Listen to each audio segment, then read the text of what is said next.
Hello there. So that's what civil servants do when they don't get their own way.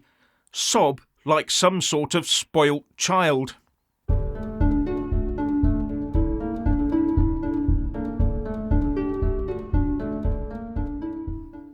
So the final votes came in and the UK had voted to leave the European Union.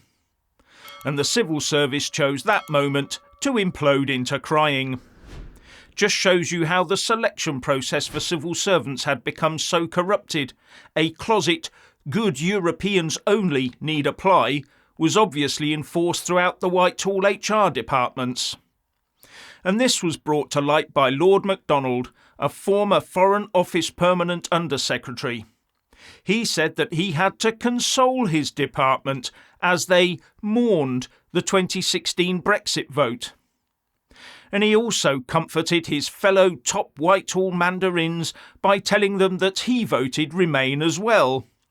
Something that goes against the civil service requirements for impartiality and keeping your politics to yourself.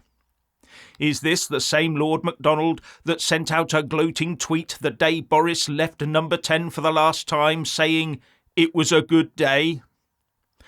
All raising the question as to how hard the civil servants worked for or against achieving Brexit. Now, it was blatantly obvious that the vast majority of MPs and Lords were battling to defeat Brexit at every turn, including the Speaker. So is it not also obvious that many in the civil service would take comfort from that leadership and also double down on thwarting Brexit? Speaking to GB News, Tory MP Michael Fabricant said, "When people talk about the blob hindering government action to take advantage of Brexit, this revelation gives stark reality to how such initiatives are blocked at every turn. Who runs this country, the electorate or the civil service?" Now there's a silly question, Michael. It's not even open to debate. When we have a general election, we end up swapping a couple of hundred MPs, but not a single civil servant is replaced. And fellow Tory MP Peter Bone told GB News, "I'm afraid it is what I thought, that the Foreign Office was pro-EU.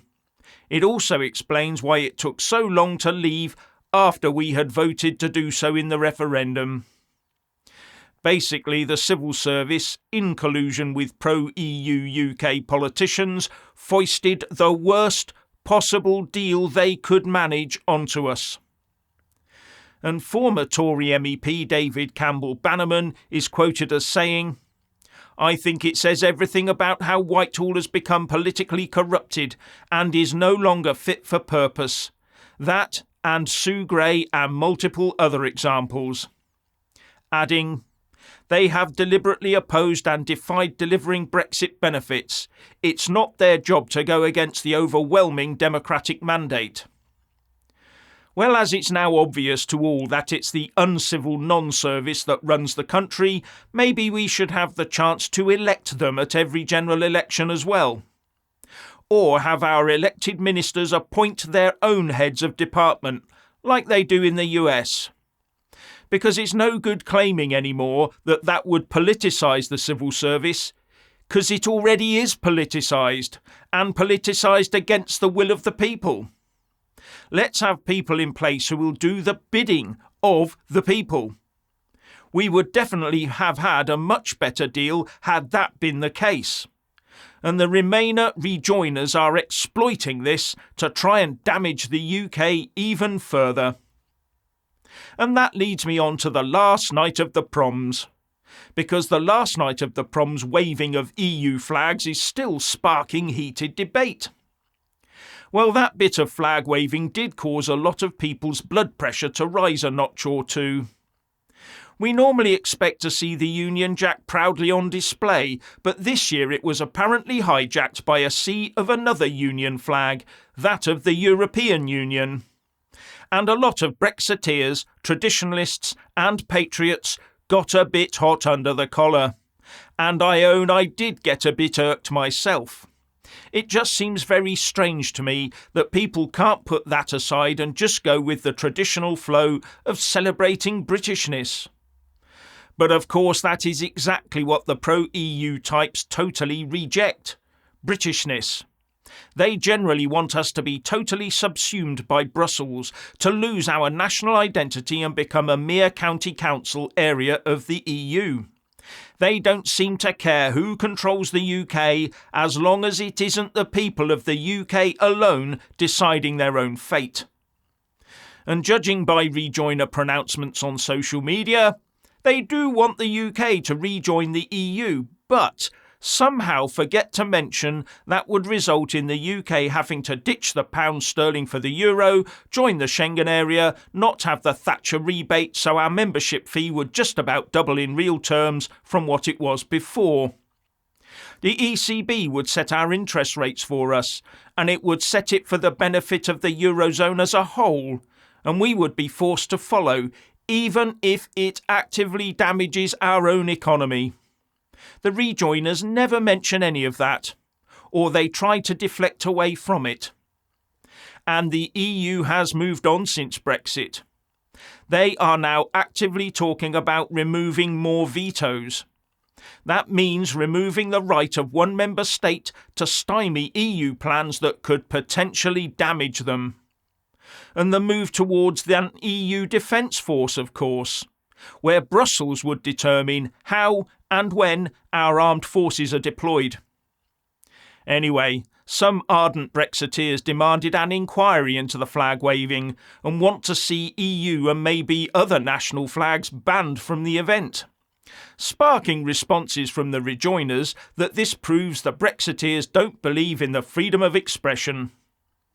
But I would point out that there was another event at which flag waving was frowned upon. I mean, what's not to like? I know you're going to miss us. I know you want to ban our national flags, but we're going to wave you goodbye, and we'll look forward in the future to working with you as sovereign.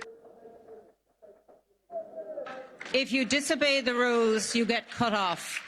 Could we please remove the flags?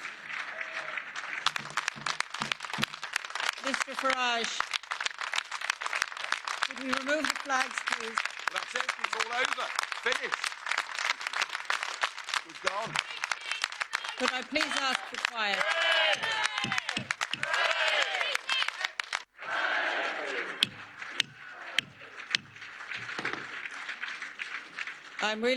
Please sit down, resume your seats, put your flags away, you're leaving, and take them with you. Now, it's always been said in modern times that the President of the USA is the leader of the free world. I don't know, just like I would, trying to figure out what to do about the particular crisis we're having now. But I don't think it's a crisis relating to conflict between China and the United States. As a matter of fact, I think it's less likely to cause that kind of conflict. Anyway, I just think that there are other things on leaders' minds, and they respond to what's needed at the time. And look, nobody likes having celebrated international meetings if you don't know what you want at the meeting, if you don't have a game plan. He may have a game plan. He just hasn't shared it with me. But I tell you what, I don't know about you, but I'm going to go to bed. We talked about stability. We talked about making sure that the